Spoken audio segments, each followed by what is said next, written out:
What do you love about being a nurse? I think what I love most is that being a nurse is not what we do, it's who we are. You know, we get frustrated and families are driving us nuts or our patients are not doing well like we think they should. At the end of the day, I go home knowing that I'm going to show back up tomorrow and start over each day. And just to see people heal. A patient of ours, she was very sick. She had been in the unit for probably 3 weeks. We sent her to another unit, and her husband and her daughter would come back and kind of give us updates, but then towards the end, they weren't coming back as often, and so you wonder, did something happen to her? And she walked in the unit. She came back for a follow-up appointment, and she wanted to come back and see the staff. Her hair was all done. She had her makeup. So that is what I love most about nursing. We carry a lot of baggage with us because of what we do every day. Mm-hmm. We still have those patients I think about all the time. There's a patient I'll never forget. I was with her. She was decompensating. They're trying to figure out what's going on with her. And I literally just held her hand and was just talking to her. And I said, just keep talking to me. Tell me, what's your favorite food and what's your favorite wine? And she goes, Chardonnay. And she passed away. And the last thing she said to me was Chardonnay. So if I go to heaven and she is not there with Chardonnay, we're going to have a thing. It's going down, okay?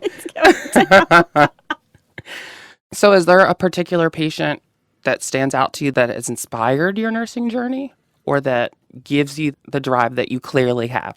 In certain areas of the country, it's not common being an African American in nursing. Mm-hmm. I was a new nurse, and I was working in cardiac surgery step down, and there was a patient, an African American man, had open heart surgery. He stayed in the unit for a very long time. I was in his room, and I was talking to him about something, and a family member of the other patient came over and said, "You're the housekeeper, right? Come clean this toilet."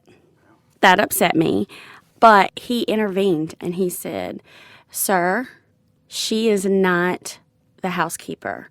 She is your wife's nurse." And so throughout the weeks he was there, he would always talk to me. He was like, "I really want you to stand up for yourself."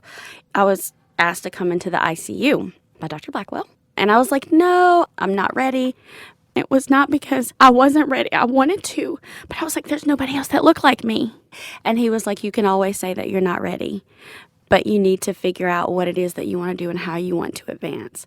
And at that moment, I thought back to that patient telling me that I don't have to apologize for being a woman of color. I don't have to think that I'm less or anything because of all the things that have happened in the past to African American people. And he died. But I will never forget him saying, if you want to do something, you just got to go and do it and not look back. Because if you don't, you'll regret a lot of things that you didn't do. I love you. I love you Because too. your strength and authenticity is so palpable in who you are. I love your personality. I love working with you. I love your heart. I love your soul. You're just awesome. You are so strong, and I just lean on you a lot. Just being there for me.